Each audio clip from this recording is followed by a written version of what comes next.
እየተወራ ያለው እንግዲህ ቴዎድሮስ ካሳሁን በመጀመሪያ ደረጃ ስሙንም ለዚህ ህዝብ ማስተዋወቅ ፈልጋለሁ። ቴዎድሮስ ካሳሁን ገርማሞ ዱካሳ ይባላል። አባቱ ኦሮሞ ናቸው። እናቱ የጉራጌ ሰውና በእናቱ እናት ደግሞ ያደዋ ሰው ነው። ውሸት ነው። የጎንደሬ አስቴር አወቀ ለምሳሌ ጉራጌ ነው እና ይሄ ወደ አማራ ለማጠጋጋት ነው። እኔ ቴዲ ባለኝ መረጃ ቴዎድሮስ ካሳሁን ወያኔ አንዴ አማራን ለመምታት መታወቂያ ኦሮሞ፣ አማራ፣ ትግሬ እያለ ሲያዘጋጅ አማራ ብሎ ሰጠውት ነበር። ጠበቃ ይዞ ነው እንግዲህ ጉራጌ ነኝ የሚል ሲያስቀይር በአካል አለው አውቃለሁ። ስለዚህ ውሸት ነው የሚወራው። አሁን ይሄ ተራ ነገር ነው። ስለዚህ ንጉስ ሊሆን ቀርቶ የንጉስ ሊቀ መኳስ ሊሆን አይችልም እንላለን እኛ አማራ ብሔርተኞች። ቴዎድሮስ ነጋዴ ነው። ወቅት እየጠበቀ ሙቀት እየለካ ለገንዘብና ለዝና ጊዜ እየጠበቀ የሚመጣ ነው እንጂ ለህዝብ የሚቆም ሰው አይደለም። የወያኔ አባልና ምልምል ነው። የአዲስ አበባ ወጣትን በህወሓት ዘመን ተቃዋሚ በመምሰል ወጣቱ እንዲከተለው ሳይታሰር ታሰር እየተባለ ሲፈታ አይተናል። ተቃዋሚ አይደለም። የቴዲ ግጥሞች በሙሉ ከአባቱ የተገኙ ናቸው። አባቱ የሬዲዮ አዘጋጅ ነበሩ። በጣም የታወቁ የምናከብራቸው ናቸው። እሳቸው የአማራ ወታደሮችን ግጥም በፖስታ ሰብስበው ጠርዘው ያስቀመጡለት ነው። ምንም ከአማራ ውጭ የሚዘፍነው አንድም ነገር የለውም። በአማራ ዝና፣ በአማራ ቋንቋ፣ በአማራ ባንዲራ፣ በአማራ ሀገር ጥበቃ የሚሸልም። ስለዚህ ቴዲ ኦሮሞን ይጠላል የሚባለው ውሸት ነው። ምክንያቱም አባቱ ኦሮሞ ናቸው፣ ገርማሞ ዱካሳ ናቸው። ውሸት ነው። ጉራጌ ምናምን እየተባለ የሚቀባጠረው እና ቴዲ ኢትዮጵያን ቢወድ ኖሮ ልጆቹን አሜሪካን አይወልድም ነበር። በጣም የማዝነው ግን የኢትዮጵያ ሕዝብ እውቀት ስለሌለው ቴዲ ኦፕ ባስደረገ ቁጥር ንጉሱ ተወልደዋል የሚሉ የኳስ አድናቂዎች አሉ። እነዚህ ደግሞ ከእውቀት የተጣሉ ጫት ሲቅሙ ለውዝ ሲቅሙ የሚውሉ ሰዎች ናቸው። እነዚህ ከአንድ ብሔር አካባቢ ስም ላለመጥራት ነው የመጡ ናቸውና ንጉስ ነው ይሉናል። አንድ አዝማሪ ወይም ዘፋኝ ንጉስ ሊሆን አይችልም። የንጉስ ግን አጫዋች ወይም ሊቀ መኳስ መሆን ይችላል። ስለዚህ ማሳያ የምን መሰለህ ቴዲ በሰማያዊ ፓርቲ ጊዜ ታውቀዋለህ። ሳሙኤል አወቀ ደብረ ማርቆስ ህወሓትን በፌስቡክ ተቸ ተብሎ ነው ተቀጥቅጦ ታስታውሳለህ የተገደለው። ደመቀ ዘውዱ ለወልቃይት ይታገላለሁ እያለ ወርቁ አይተነው ነው እሱ ወይስ አብይ አህመድ በአውሮፕላን ከሚኒስትሮች ምክር ቤት ሂዶ ጎንደሬን ያታልል ነበር? አየህ ቴዲ ወያኔን አባል ባይሆን ወያኔን ቢቃወም ኖሮ ይገደላል። ፋክቱ ይሄ ነው። ምክንያቱም ሳሙኤል አወቀ ህወሓትን በፌስቡክ ተቸ ተብሎ ነው። የኢትዮጵያ ወጣት ይሄን ያውቃል። ማንኛውም ብሔርን ሊክድ አይችልም። ደብረ ማርቆስ ላይ በፍልጥ ቀጥቅጠው ነው የገደሉት። ስለዚህ የአዲስ አበባ ልጆችን የከተማ ልጆችን ለማስከተል ወያኔ ትግሬ ዲኤስቲቪ እና ቴዲን ነበር ያኔ እያጎሉ ህዝቡ እንዲምታታ ሰው ገደለ ብለው ያስራሉ። ከገደለ እኮ መታሰር አለበት። ወንጀለኛ ከሆነ 20 ዓመት 15 ዓመት ተቀጥቶ ልናየው ይገባል። ውሸት ነው። የኢትዮጵያ ጠላት የሆነውን ኢሳያስ አፈወርቂን ከአብይ ጋር ቤቱ ቁርጥና ክትፎ ጋብዟል። ብዙ ሰዎች በቴዲ ቤት ሲያልፉ ነው በአጋጣሚ ነው ይላሉ። አንተ ነው ይሄ ይጠፋል ብዬ አላውቅም። ምክንያቱም ብዙ እዚህ ጋር ብዙ ታወያያለህ፣ ብዙ ታነባለህ እና ይሄ ለአንተም አይጠፋም። አንድ የሀገር መሪ እንደው ዝም ብሎ በቴዎድሮስ ካሳሁን ቤት ሲያልፍ አብይን የሚያክልና ኢሳያስን የተባለ የምስራቅ አፍሪካ ጋንጊስተር ቴዲ ቁርጥና ክትፎ ሲጋብዘው በሚስቱ በኩል ነበር። ሚስቱ የሻዕቢያ ሰላይ ስለነበረች ነው። እንደዚህ ያሉ ግለሰቦች የዋ ናቸው።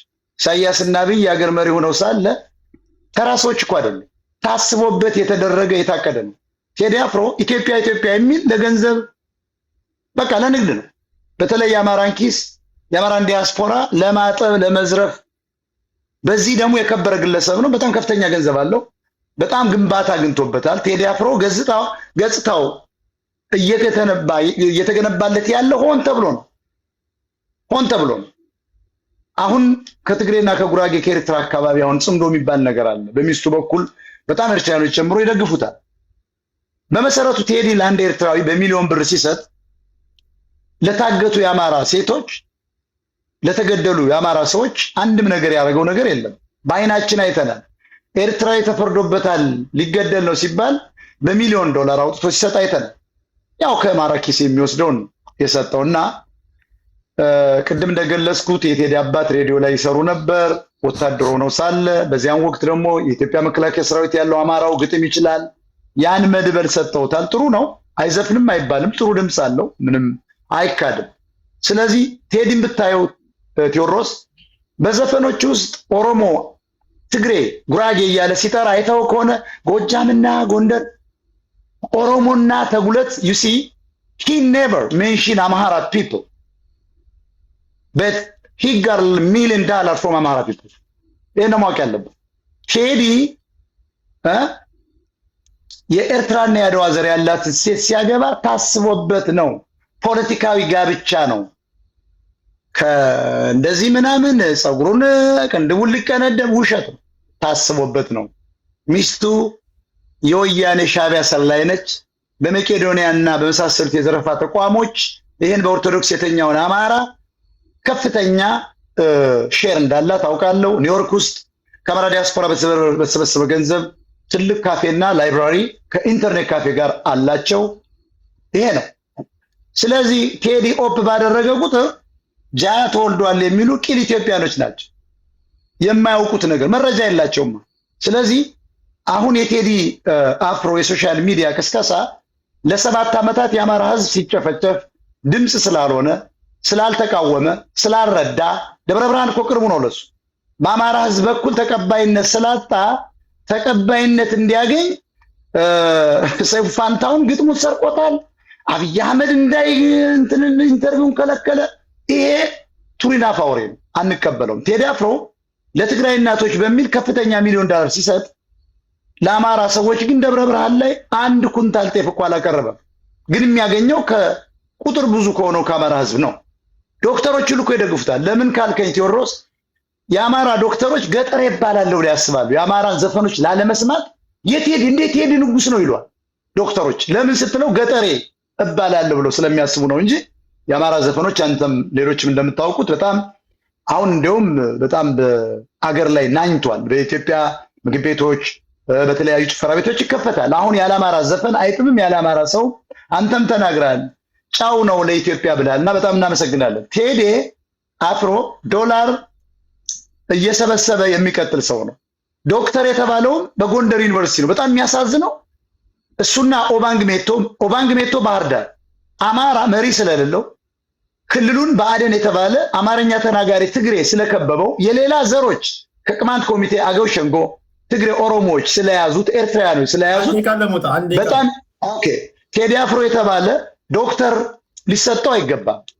አረሱት ብሎ ያቀነቀነው ፋሲል ደሞዝ እያለ ተነስ ግጠም እያለ የገጠመው ማሪ ደገፋው እያለ እንዴት ተሰጠው ብሎ እንኳን የሚጠይቅ ይሄው ዶክተር የሺኖ ማን የምትባል ጎንደር ውስጥ ያደፈጠች ሴት ነች እንዲሰጥ ፕሮፖዛል ያቀረበች። እና ይሄ ዞሮ ዞሮ ቴዲ አፍሮ የመንግስት ሰው ነው።